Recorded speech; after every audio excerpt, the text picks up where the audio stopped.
एक दिवसीय आरोग्य व अध्यात्म विकास शिबिर इथे आज आयोजित केलेला आहे. तर आज जे अध्यात्मक आणि विकास आरोग्य शिबिर जे आहे हे आमचं तपसेवा संमेलन इंटरनॅशनल स्पिरिच्युअल असोसिएशन ऑफ मिरटच्या वतीने केलेलं आहे. त्यांचे प्रमुख वक्ते डॉक्टर गोपाळ शास्त्री आहे आणि ह्या संस्थेला ह्या वर्षी 100 वर्षे झालेले आहे. संस्थेला म्हणजे नागपूरमध्ये आम्ही जे सुरू केलेला हा शिबिर त्याला 20 वर्ष झालेले आहे. आणि ह्या शिबिराचा मुख्य उद्देश म्हणजे लोकांना स्वस्थ करणे. आणि आमच्या शिबिराचे प्रमाण म्हणजे प्रकार 7 दिवसाचं शिबिर, 3 दिवसाचं शिबिर आणि 1 दिवसीय शिबिर आणि 3 दिवसाचं शिबिर असे प्रकार आहे. जेणेकरून ह्या लोकांना या शिबिरामध्ये पूर्ण आहार विहार योगा प्राणायाम याच्यावर पूर्ण म्हणजे त्यांना ज्ञान देऊन पूर्ण प्रकारच्या रोगावर ते एक आजार बरा होतो. आणि आमचे अनुभव आहे की जे जर्जर रोग आहे, जे रोग आमच्या ॲलोपॅथीमध्ये व्यवस्थित होऊ शकत नाही ते ह्या पॅथीमुळे चांगले झालेले आहे. कुठल्या कुठल्या प्रकारचे रोग आपण याच्यामध्ये बरे होतात? पूर्ण प्रकारचे, संपूर्ण प्रकारचे कब्ज वायू प्रकोप पूर्ण संपूर्ण डायबिटिक आहे, मधुमेह आहे, हायपरटेन्शन आहे, काही कॅन्सरच्या लोकांना सुद्धा म्हणजे परिणाम होतो. असं म्हटलं जातं की जसं शुगर झालं किंवा ब्लड प्रेशर झालं हे नेहमीकरिता संपत नाही, तर याच्यावर आपलं काय म्हणणं आहे? हे चुकीचं आहे. जर तुम्ही हे मानसयोग साधना तपसेवा समीरण याचं पूर्ण म्हणजे एक आचरण केलं म्हणजे तपसेवा समीरण आमचा त्रिकोण आहे. ह्या त्रिकोणामध्ये म्हणजे दिलेलं ज्ञान दिलेली माहिती याचं पूर्ण जर तुम्ही आचरण केलं तर बरेचशा लोकांचं BP मधुमेह बरं झालं. त्याच्यापैकी मी स्वतः आहो की माझंसुद्धा मधुमेह आणि हे चांगलं झालेलं आहे.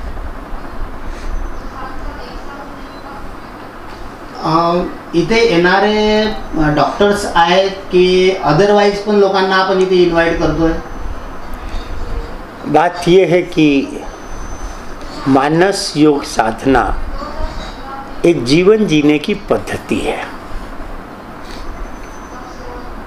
और जब हमारे जीवन जीने की पद्धति में गलती होती है, भूल होती है, तो परिणाम स्वरूप जीवन में परिवर्तन आता है. और स्वाभाविक अवस्था में परिवर्तन का नाम ही रोग है.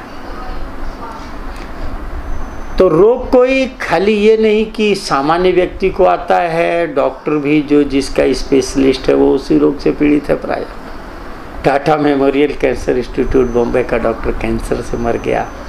हार्ट इंस्टीट्यूट बॉम्बे के डॉक्टर की कहानी आज महाराष्ट्र वालों से छिपी नहीं है. इतना बड़ा डॉक्टर,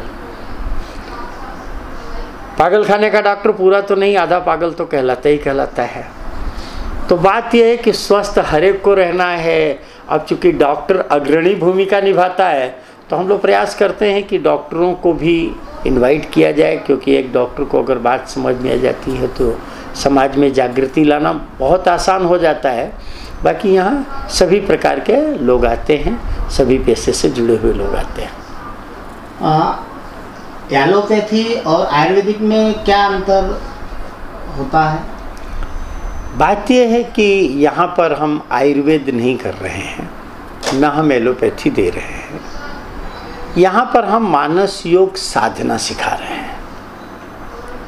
मानस योग साधना के 3 पार्ट होते हैं.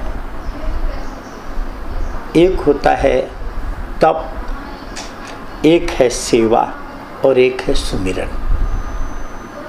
तप जिसमें भोजन का संयम है, थोड़ा दुखों को अपनाना है.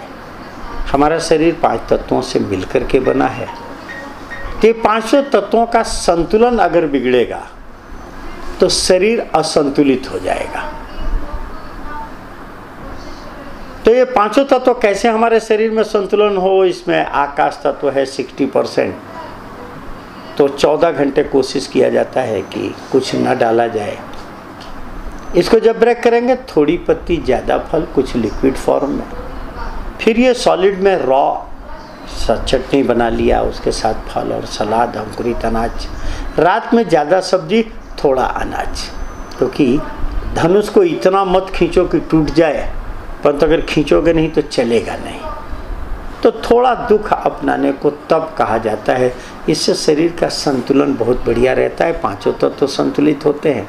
परंतु ये शरीर खाली 5 तत्वों का नहीं है, 5 तत्वों से मिलकर के तो बना है, परंतु इसमें मन और बुद्धि और चित्त 3 चीज़ें और हैं, इसलिए इसका नाम अष्टधा प्रकृति कहा जाता है।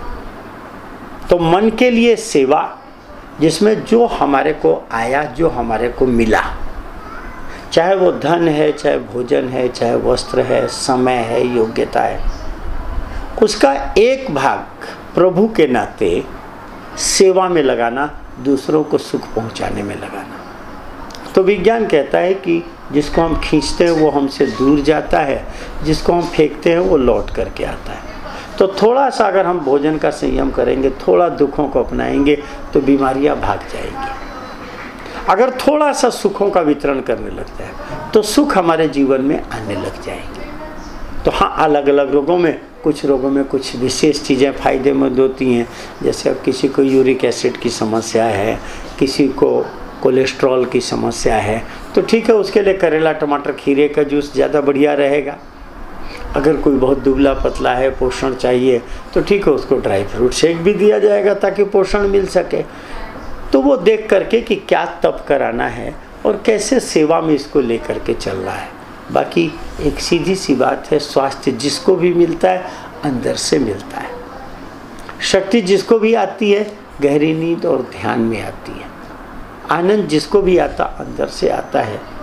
प्रेम और ज्ञान जिसको भी मिला, चाहे वो हमारे संत ज्ञानेश्वर महाराज हुए हों, चाहे वेद व्यास हुए हों, चाहे ईसा मसीह हुए हों, चाहे मोहम्मद साहब हुए हों, चाहे महात्मा बुद्ध हुए हों, किसी को भी ज्ञान जिसको भी मिला वो किताबों से नहीं, अंदर से मिला। हमें तभी तक कोई प्रेम करता है जब तक कि अंदर वाला है। तो अंदर वाले के लिए करना ये है कि कुछ नहीं करना है, आंख बंद करके अंदर जाने की कोशिश। सभी जानते हैं आज ध्यान का महत्व इतना ज़्यादा हो गया, क्योंकि छोटे छोटे बच्चे तनाव में जी रहे हैं। आज युवाओं में इतना तनाव बढ़ गया है कि 80% युवाओं की समस्याएं तनाव की हैं, और केवल इसका एक इलाज है और वो है मेडिटेशन, अर्थात कुछ नहीं करना। मेडिटेशन की भी सरलतम विधि है कि ना कुछ करना और ना करने की सोचना। तो ये 3 बातें हैं, एक को तप, एक को सेवा, एक को सुमिरन कहते हैं। पैथी चाहे आयुर्वेद करिए, चाहे पैथी एलोपैथी करिए, चाहे होम्योपैथी करिए, परंतु अगर इन 3 बातों का ध्यान विशेष रखेंगे तो सच ये है कि किसी भी पैथी की ज़रूरत आपको पड़ेगी ही नहीं। ये सुप्रीम पैथी है, अंदर से हीलिंग का मामला है सब। तो ये सभी समाज के लोगों ने इसका ध्यान रखना चाहिए। बात ये है कि चाहे वो जिस जाति का हो, चाहे जिस धर्म को मानता हो, चाहे दुनिया के जिस कोने में रहता हो, चाहे वो हिंदू हो, मुसलमान हो, सिख हो, ईसाई, हिंदुस्तानी, पाकिस्तानी, जर्मनी, जापानी, चाहे वो स्त्री हो, पुरुष हो, बालक हो या वृद्ध हो, देखिए जो भी कुछ कर रहा है इंसान, उस हर क्रिया का केवल एक उद्देश्य है, और वो उद्देश्य है सुख और सुख की प्राप्ति। और हर आदमी उस सुख की तलाश कर रहा है। अगर सुखों की बात करें तो पहला सुख निरोगी काया स्वास्थ्य कहा जाता है। अगर स्वस्थ शरीर है तो खाने का भी मज़ा ले सकते हैं, पिक्चर का भी मज़ा ले सकते हैं, चाहे आपको आध्यात्म करना है तो ध्यान का भी आनंद ले सकते हैं। अगर शरीर बिगड़ गया, साधन बिगड़ गया, तो साफ साध्य तो नहीं मिल सकता ना। तो हर एक को साधन तो बढ़िया चाहिए ही चाहिए। तो ये हर एक के लिए समान रूप से उपयोगी है। इसीलिए ये मानस की जो 3 साधनाएं हैं, तप, सेवा, सुमिरन, गीता जी में भगवान कृष्ण ने यज्ञ, दान, तपः कर्मं न त्याज्य मनीषिणाम कहा। सारे धर्म सनातन धर्म से निकले तो कुरान शरीफ में इसको रोज़ा, ज़कात, नमाज, बाइबल में फास्टिंग, चैरिटी, प्रेयर, और गुरु ग्रंथ साहब में तप, दसबंध, सिमरन कहा गया। त्रिपिटक जी में स्वल्पाहार, धर्मदान और विपश्यना कहा गया। तो सभी के लिए समान उपयोगी है। सभी आचार्यों ने इसको अपनाया है। हम लोग उसको कैंप के माध्यम से कैसे इसका प्रैक्टिकल रूप, सरल रूप, व्यावहारिक रूप हो सकता है, ये बताने का प्रयास कर रहे हैं और लोगों को सिखा रहे हैं। तो शारीरिक, मानसिक, बौद्धिक, असाध्य से असाध्य, हम लोगों का कोई भी साधक साहब, हम लोगों का कोई भी फॉलोवर कभी आत्महत्या की सोच नहीं सकता है। सब हम लोगों के यहाँ कोई भी डिप्रेशन में नहीं है, किसी को अनिद्रा की समस्या नहीं है। अगर आपने सुख बांटा है तो जीवन में सुख आने से दुनिया की कोई ताकत नहीं रोक सकती है। तो हम लोगों के यहाँ किसी को न तो बाह्य जीवन में अभाव है, न आंतरिक अशांति है, सब मौज से रहते हैं।